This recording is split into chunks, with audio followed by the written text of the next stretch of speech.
Manchester United legends proven right by Gareth Southgate.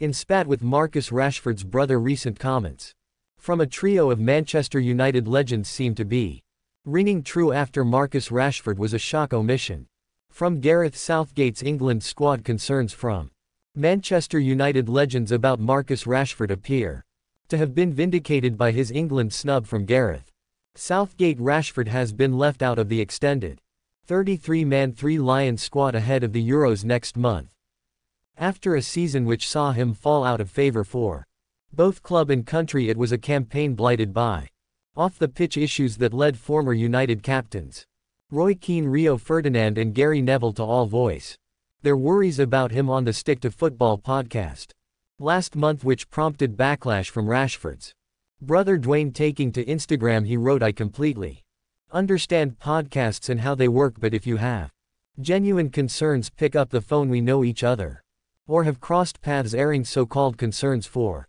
the public to have an opinion is bad mind and for clickbait. In my eyes, the fun fact is that most of these shows or ex-pros have asked for exclusive. Southgate has clearly taken into account Rashford's lackluster form with just 8 goals in all competitions for the Red Devil when considering his attacking options, despite him being an England regular during his tenure. Keane, Ferdinand and Neville all called for the 26-year-old to make a change in his personal life, believing that to be the root of his problems. The former said, "I wouldn't say I'm worried about him, but you look at him and there's something amiss. The people around him, whether it be family or his manager who's on his case every day, who is giving him an old-fashioned kick up the bum and saying, 'Come on, we need more from you if you want to be this leader and you're on the big contracts, then there is that responsibility.' Ferdinand reckoned he shouldn't be having such issues like his unsanctioned night out in Belfast in January. At his age, he added, he's 26. What were you, the panel, doing at 26? We were still making mistakes, don't get me wrong, but on the football pitch you had it locked down. You knew what you were doing, you knew you were about who you were. There's a big decision to make for him. From him, he's got to look at who is around him, and Neville seemed most concerned about the direction he's headed in. He's not right, and it's not just a case of him not playing well. He doesn't look happy," said the former England right back. "I'm looking at him and thinking I am worried about him. We know there's been a couple of instances this season he's come under pressure and his form has been bad, but I look at him and think that that's not right. It's not a lad that's grown up with the freedom and spirit of playing for Manchester United as a kid." The spat between Marcus Rashford's brother and Gareth Southgate ignited a firestorm of debate within the footballing community, with Manchester United legends quick to voice their support for the young forward and his family as tension simmered in the aftermath of the exchange. The voices of United's esteemed alumni rang out in defense of Rashford and his brother. Icons of the club, from Sir Bobby Charlton to Ryan Giggs, echoed sentiments of solidarity and understanding, standing firmly behind Rashford and his family amidst the controversy.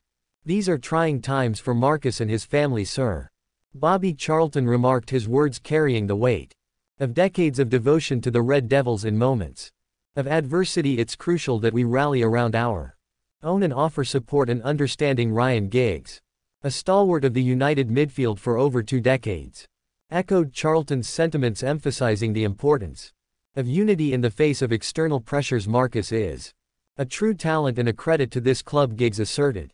"His family's unwavering support has been instrumental in his journey, and it's imperative that we stand by them during this difficult period." As the debate raged on, the wisdom of United's legend served as a guiding light, reminding fans and pundits alike of the values that defined the club. At Manchester United, were more than just a team, we're a family, Charlton affirmed, and in times of strife it's our duty to stand shoulder to shoulder united in our support for one another. In the end, the spat served as a poignant reminder of the bond that unites the Manchester United community, transcending the boundaries of the pitch and echoing the sentiments of solidarity and support that define the club's rich history. Roy Keane told Manchester United to sign 2 players and snub 1. They didn't listen, and he was right. United have put plans in place to strengthen key areas of the squad in this summer's transfer window.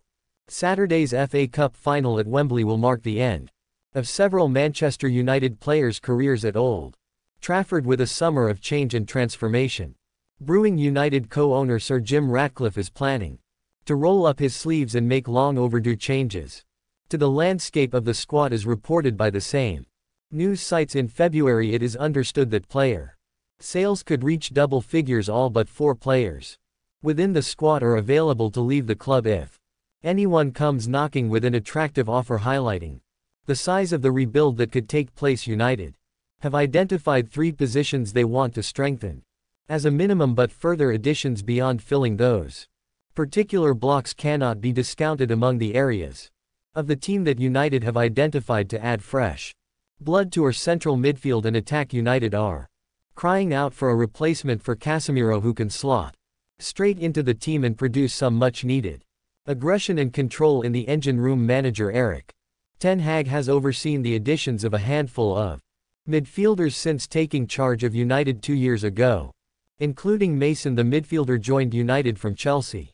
last summer for a fee that could eventually be worth 60 million. Mount's debut season at Old Trafford has been plagued by injuries, restricting him to just 19 appearances in all competitions. He has started just one Premier League fixture since October 7, over a month before United wrapped up a deal for the midfielder. Former Red skipper Roy Keane expressed concerns that Mount was not the addition United needed, citing his dip in form as one of the main reasons. I wouldn't be so sure about Mount, Keane feared, speaking to Sky Sports. In May last year they're going to be linked with lots of players, but the one that would excite you is Harry Kane. Mount has just gone off the boil a little, but I know he bounced back and he's got quality. I was raving about him a few years ago, but he's just gone missing the last year. A few injuries, the fact he can't get in a bad Chelsea team. I wouldn't be hanging my hat too much on him in terms of improving United in closing the gap. He's a good player, but would he improve Man United? I'm not so sure. Nobody could have predicted the injury complications that Mount has encountered this season. He has been desperately unlucky, and United will be desperate to see a better version of him next term. However, when you take into account the sharp rise of Kobbie Mainoo and the fact United plan to sign another midfielder this summer, it is hard to envision Mount being a regular starter. It is understood United will target a long-term replacement for Casemiro in the defensive midfield berth. Dean Rice, who was a long-term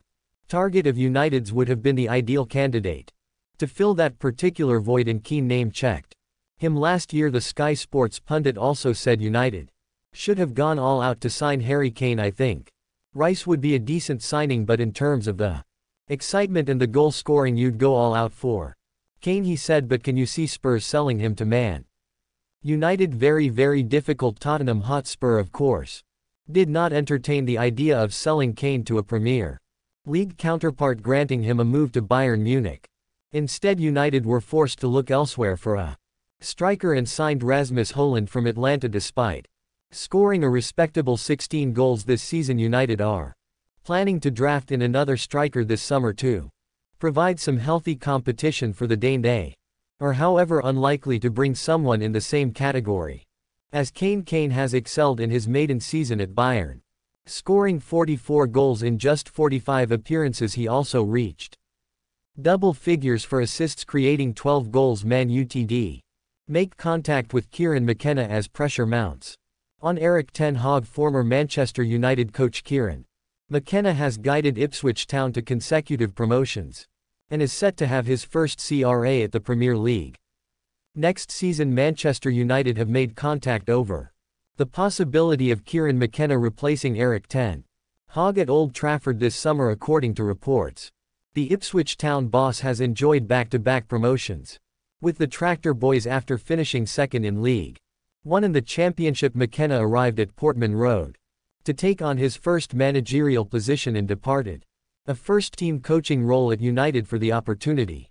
The Red Devils appear to be sounding out the 38-year-old's interest in a return to the club, with Foot Mercato suggesting United's new Enos hierarchy have made contact with McKenna's representatives. The Guardian note that multiple Premier League clubs are interested in his signature and that his former side are one. McKenna is one of a number of names who have been linked with Taking charge Old Trafford is the uncertainty surrounding Ten Hag's future continues to grow. England boss Gareth Southgate is also said to be a contender. United boss Ten Hag is expected to discover whether his services will be retained at the end of the season. His side could still win the FA Cup but could also face missing out on Europe altogether for the first time since 2014.